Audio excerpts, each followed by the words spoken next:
1 जुलाई 2024 से लागू और ऑप 3 के तहत सिपाही से हवालदार रैंक के लिए 18% और जेसीओ एचसीओ के लिए 9% पेंशन वृद्धि की मांग प्रमुख है। इन मांगों के पूरा होने से सैनिकों की वित्तीय स्थिति में सुधार और समानता स्थापित होगी। आगे की रणनीतियों में जन जागरूकता अभियान, सरकारी संपर्क और कानूनी कार्रवाई शामिल है, जिससे पेंशनरों में उम्मीदें बढ़ गई हैं। हालांकि कुछ महत्वपूर्ण मांगें अभी भी सैनिकों के बीच चर्चा का विषय बनी हुई हैं, जिनमें सिपाही से हवालदार रैंक के लिए पेंशन वृद्धि और JCO HCO junior commission officers honour commission officers के लिए और ऑप 2 एरियर के 9% वृद्धि की मांग प्रमुख है। ऑप योजनाओं के बावजूद कुछ रैंकों की पेंशन में अपेक्षित वृद्धि नहीं हो पाई है।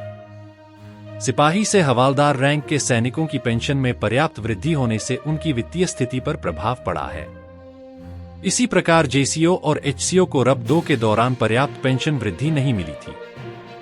ओरोप का मुख्य उद्देश्य समान रैंक के सैनिकों के लिए समान पेंशन सुनिश्चित करना है। यह मांग इस उद्देश्य को पूरा करने और सभी रैंकों के बीच समानता स्थापित करने के लिए उठाई जा रही है।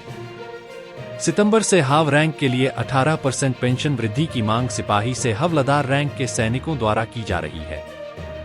यह वृद्धि सैनिकों की वित्तीय स्थिरता और उनके परिवारों की सुरक्षा सुनिश्चित करने के लिए आवश्यक है। यह रैंक सबसे अधिक जोखिम और कठिनाइयों का सामना करती है, इसलिए उनकी पेंशन में यह वृद्धि जरूरी है।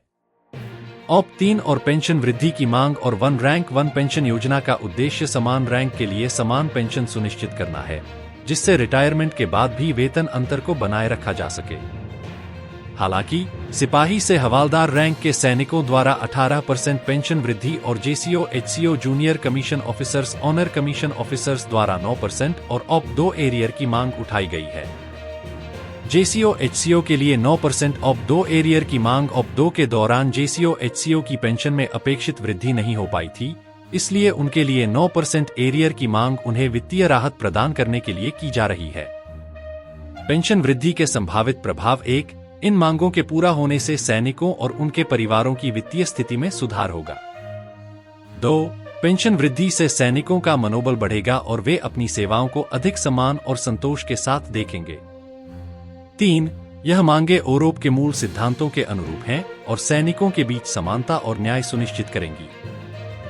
यह मांगे इसलिए जायज लगती हैं क्योंकि एक वेतन अंतर को कम करना ओरोप का मूल उद्देश्य है। समान रैंक के लिए समान पेंशन है। यह मांग रैंकों के बीच मौजूदा वेतन अंतर को कम करने में मदद करेगी। 2. न्याय और समानता: यह सुनिश्चित करना कि सभी रैंक के पेंशनर समान रूप से लाभान्वित हों, ओरोप के सिद्धांतों के अनुरूप है।